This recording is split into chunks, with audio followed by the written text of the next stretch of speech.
Beyond the Gates spoilers tease that Leslie's hunger for the past is less about nostalgia and more about patching a wound she can't name. After the last of the Dupree reprisals, calculated, cold, and final tear was an odd, hollow silence that settled over her life like dust. The vengeance she'd orchestrated had satisfied a particular appetite: public humiliations, financial retributions, the same small cruelties the music industry had once served up to her mother. Still, each triumph left a residue of something worse than emptiness. It was as if, with every Dupree estate that fell and every name that was salted into ruin, she had been trying to buy a piece of a history that had been taken from her. What remained, when the courthouse stores closed and the tabloids moved on, was the ledger of a life she had never known and a question that chewed at the back of her throat: who had her mother truly been, and who had taken everything from her? Leslie began in the places most people forget exist: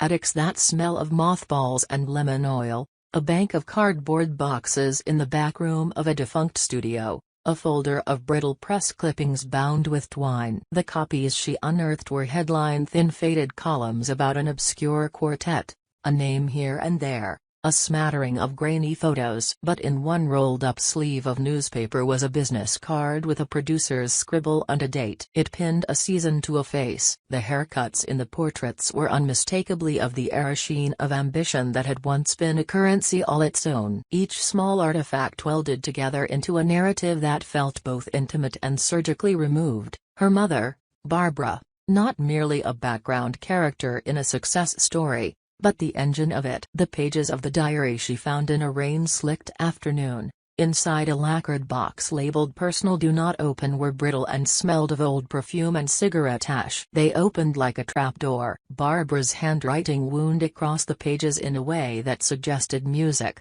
arcs and crescents, emphatic underlines, a cadence of outrage. Leslie read by the silver light coming through the blinds and found phrases that were small, lethal confessions. Barbara wrote about composition as if it were a living thing: how melodies were born on the backs of bad nights, how a chorus could feel like salvation and betrayal in the same bar. She wrote about the band she had started, about how it had been her idea in a room with cigarettes and a single bulb, about the way she had taught the harmonies like secrets. Then there were lines that curdled about trust given to the wrong handshake, about a split negotiated at the wrong hour, about how the people she trusted took what she gave and remade it into a brand that left her with nothing but a name on the draft paper. Anita's name threaded through the diary like an accusation. Barbara's entries were alternately tender and corrosive. She spoke of Anita with a musician's intimacy: how Anita's voice could carry a crowd, how she had the industry's flattering smile and a knack for turning every compromise into a promise. But Barbara wrote too of a feeling that had never left her throat, that her role as founder had been stolen, that the songs she had written were packaged and sold with Anita's face as the marketable front. In one entry she described a backroom argument: how contracts had been slid across a table with a hand that wanted my life more than my art, and how the legal language had been a saw that cut her career in half. The tone slid from fury to a brittle resignation that read as if she were rehearsing sorrow. She began to catalogue grievances the way other women might count household items, an inventory of betrayal that mapped the slow erosion of a life. Leslie's eyes skimmed further, stopping on the passages that explained the most intimate losses. There was a jointness to the narrative: the band, the contracts, the manager who smiled too big, the shows booked under names that were not hers. Then a paragraph that stopped short, followed by a list of terms: no contact, no interference, keep her name clean. Leslie felt the paper like a ledger of shame and a will. The diary described a deal Barbara had made with a woman named Peaches, an arrangement Seymour might have called practical had he been alive to hear it. Peaches, a figure who had raised Leslie as her own, was named in the margins, the dutiful caretaker of a promise. Barbara had entrusted her with something more than a child: she had entrusted a secret that would cost her everything. Peaches' recollections, when Leslie coaxed them out between tea and a trembling hand, were measured and flat with sorrow. She had the kind of voice that had swallowed years of gossip and kept the taste. Barbara didn't stop because she wanted to, Peaches said quietly. stirring sugar. She stopped because the deal was made around the same time the call came that there was no more room for a woman with a belly. The managers were terrified. The investors were colder. They told her she could keep the baby or keep the career. She made a choice. The room seemed to tilt at Peach's words. Leslie had always had the public thought Barbara had died in poverty, that the organs of fame had chewed through her. The reality Peaches described cut sharper. She left you because it would keep you alive longer than the stage would, Peaches whispered, as if confessing an act that bore the weight of a murder. There was a ledger in that admission, the arithmetic of sacrifice. Barbara, young and hungry, had signed away the very thing that might have been her salvation because there were forces in the entertainment machinery that equated reproductive truth with market risk. She had been a woman who believed in the music but feared for the child more. She paid the cost with her future. The diarithus lines where Barbara described the choice felt like the echo of a scream. She wrote, "They held my songs like a mirror I could not break without shattering her." The pronoun hung, ambiguous and laden. Leslie read it again and again, watching the letter forms bend into grief. The most shattering pages were not the ones that catalogued deals but the ones that recorded a slow descent into an exhaustion that later curdled into a decision. Barbara's entries began to circle around a single man, an absence that was described as violence. "He left," she wrote, the handwriting jagged as if struck with disbelief. She named no one, but there was a notation in ink beneath a smudged, old photograph, a face, blurred by time and damp, and beside it a single letter, the beginning of a name that had bled away. Only the initial remained legible. Barbara's words turned venomous. "He took me from the band, he took my songs, and he left me with a belly and a whisper of ruin. If fame is a house, he tore down my door." That line was underlined 6 times. Leslie felt a cold synapse fire behind her ribs. The initial D hovered in her mind like a prophecy. Dante. There had been a rumor, a name that had floated through the industry grapevine for years. Dante, a man with the habits of an arranger and the appetite of a conqueror. But Leslie had spent her life examining receipts and trusts. The diary gave her the first map, a thread to follow, a letter to begin with. It was, for the first time in her adult life, a clue that her bones had been part of a story she did not fully understand. Rumors had started to swirl in parallel. The producer at BTG, in a sweetly orchestrated teaser that had been designed to ignite speculation, dropped the name Ridge into an otherwise bland press release. An accomplished, middle-aged actor set to make an appearance on the show. Ridge had the type of face that movie casting directors shelved when they needed someone who could look both dangerous and paternal in the same shot. He was precisely the sort of man Leslie pictured when she read the initial D, middle-aged now, an origin point that could have placed him in the world of Barbara's youth. The industry loves lineage, loves the ghostly circle of young women finding their salvation via the same men who once destroyed another's life. Leslie watched footage of Ridge's interviews with a scrutiny that was half hope and half dread. He smiled, charming in a way that could be disarming, and his laugh tucked neatly into interviews like currency. He was careful with answers about his past. He was, to the public eye, a cipher with a tidy biography. To Leslie, he was the possibility of her origin. The diaries had more to say. Barbara wrote with a kind of raw shame about her final days, stumbling over unpaid bills, deals that evaporated, and a series of letters with a tone that switched between pleading and accusation. In one line she wrote, "Anita took the chorus, the crowd took the chorus card, and somewhere the managers decided my uterus was a liability." It was as if the music drained away, leaving an organ exposed and taxable. She described the moment she decided she could not participate in the industry's transaction anymore. "They sold my voice back to me on a loop of their own making. What is art if you cannot keep yourself intact?" The diary moved toward a grim, inexorable conclusion. The entry dated a week before her death was particularly painful in its clarity. Barbara described hanging by a rope she had meant to buy for the rigging in a low-budget video. "If the music dies in me,"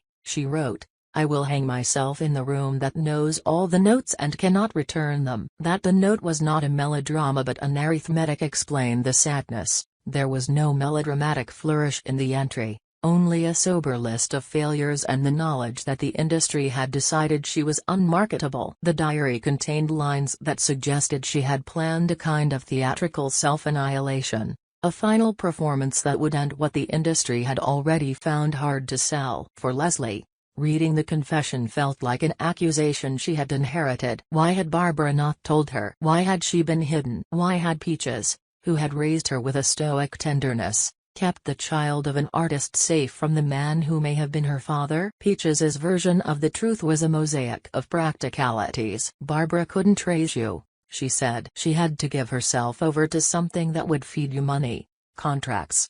The only way she thought she could keep your life apart from the ruin. The conditions she set were that you would be loved and told nothing that would destroy the life she hoped the industry could not ruin. Leslie had always imagined abandonment as a violent, abrupt thing. Peaches's revelation reframed it as strategy, a wartime decision to conceal the presence of a child within a combative market. The cost was Barbara's life. The price literal and tragic. Leslie felt anger and pity pull in opposite directions. She catalogued her mother's decisions along with the names Barbara had circled with hatred: Anita, the managers who would not sign her, the man whose name had been partially erased by time. Leslie's very identity, her wealth, her public persona was the result of a hidden ledger, a secret bargain. The discovery reframed even the Dupree vendetta. Had the Duprees been mere opportunists in her life, or pawns in a larger narrative that had always revolved around stolen songs and chosen faces? As she dug,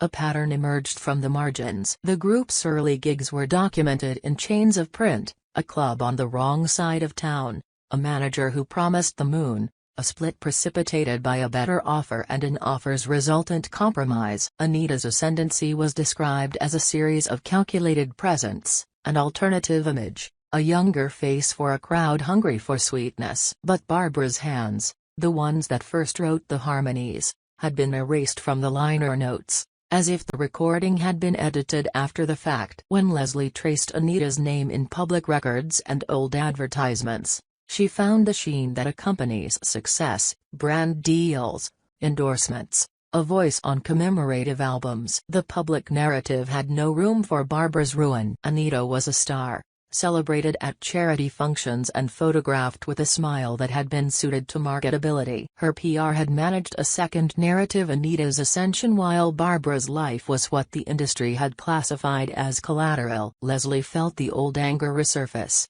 not just as a descendant of wrongs but as someone who had been given the right to name the crime. Yet curiosity is not always vengeance. Leslie's approach evolved from a desire to punish to a need to understand nuance. The diary revealed that the relationships between these women were not merely predator and prey. It was a tangle of intimacy and rivalry, of late-night confessions and daytime betrayals. Barbara's grief was also a map of small pleasures she had lost: a studio overheated with laughter, the way harmonies had once fit inside her chest like a secret, a cigarette passed between friends. That intimacy, she wrote, had at times been genuine even when it later curdled into theft. Leslie could imagine the young Barbara and Anita backstage laughing, then, within a week, litigating over rights. The tenderness made the betrayal feel more barbed. Meanwhile, the other lifeline the diary offered was the blurred photograph. The man's face was smudged, the name beneath it mostly effaced by water or time. Only a capital D remained. Leslie studied the paper with a magnifying glass,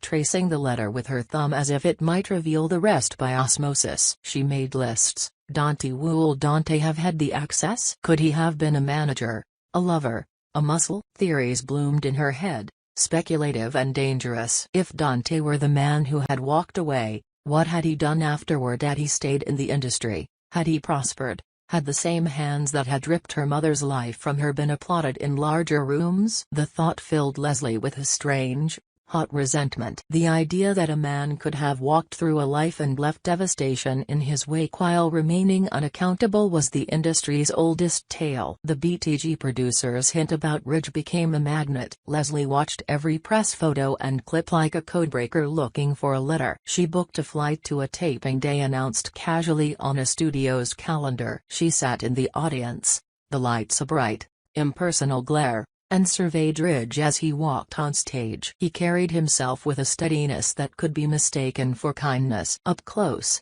Ridge's face had the kind of small lines that suggested he had both loved and been loved professionally for a long time. He was the age that fit the timeline. His eyes had a memory to them, as if they had seen a rehearsal and then the final take. When the cameras cut, Leslie noticed a scar at the corner of his jaw. Scars, she had learned, often accompanied stories. But he spoke about roles and craft, never about the small hells of being in a band that choose its founders. The interview was professional and evasive. Speculation is a dangerous companion. Leslie began to move within two parallel tracks, the archival and the social. In private she read and reread the diary, letting Barbara's cadences seep into her. In public she observed Ridge, watched Anita's appearances, and listened to gossip on panels where the truth is often dressed as anecdote. Each new piece of information changed the angles: a manager's offhand comment about a decade-old recording session, a photographer's caption mentioning the woman who used to lead the chorus,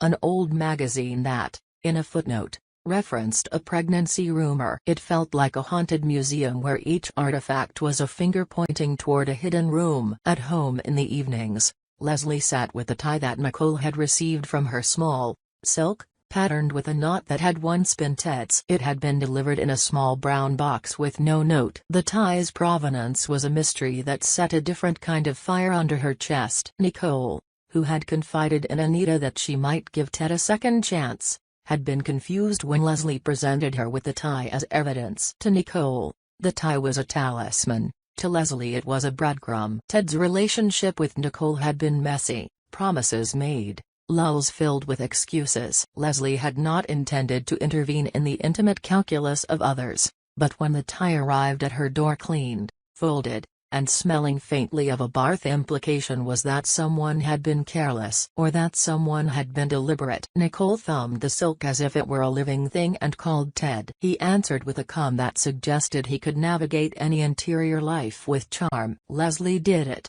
he said on the call, a faint defensiveness in his tone. "She's jealous. She thought giving you that tie would hurt you, make you think I'd been with her." It was a plausible lie, the kind that hatched quickly to mend a fracture. Leslie had, in fact, been the one who had brought the tie to Nicole not to hurt her, but because the item had turned up after a night when Ted had been less honest than he should have been. Ted's lie revealed both his capacity for self-preservation and the smallness of his courage. The possibility that he would pin his missteps on Leslie illuminated something about his character. He would choose scapegoats rather than account for his own behavior. Nicole vacillated. She wanted to believe Ted's version. She had been ready to offer forgiveness in a fragile, human way. But she also felt the tie as a weight, the kind of object that anchors suspicion. Leslie, in that moment, realized how thin the rope was that held relationships together. An apology, a token, a misinterpreted gift. Trust,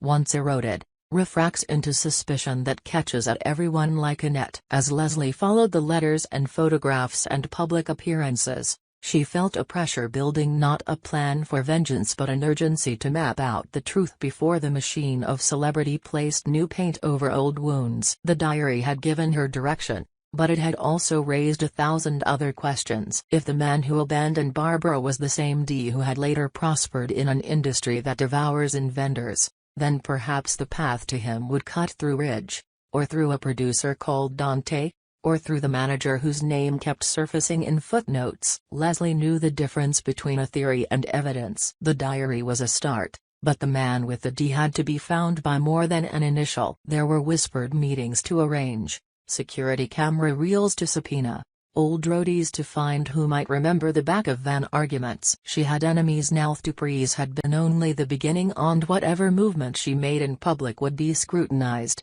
policed, and turned into content. If the truth were to be revealed, she would have to be surgical about it. The diary had given her enough heat to start a fire, but she needed a spark precise enough to reveal a silhouette without burning up the rest of the house. She held the tie in her hand and thought about Peach's steady voice and Barbara's final lines. The question of the father was suddenly not merely a piece of private identity, it was the missing hinge in a story that had allowed others to profit off a life left deliberately unwhole. Leslie had inherited money and power, But she had also inherited an obligation she had never consented to. The thought of a man named Dante, or an actor called Ridge, sitting with his hands clean in rooms where her mother's songs had been sold and shaped made her stomach tighten with a rage that was not entirely righteous and not entirely personal. Nicole's phone call with Ted sees with Lou as a separate, ticking clock. Whether the tie was a trap or an accident,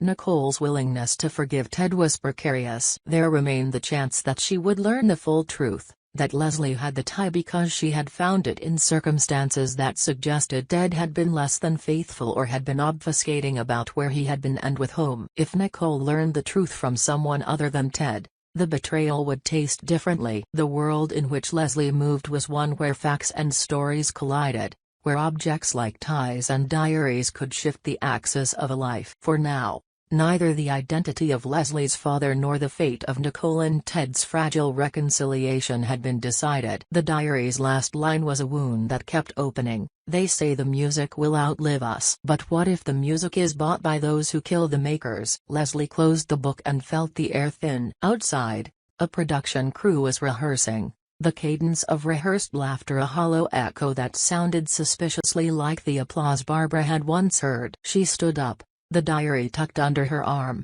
and walked out into a world that knew very little of the cost of a chorus. The search for whether Dante or Ridge or some other man whose name began with that single, accusing letter had only just begun. The path forward required stealth, care, and the willingness to face not only the men who had betrayed her mother but the complex, uncomfortable truth that her own life had been shaped by choices made in a room far away from the stage lights.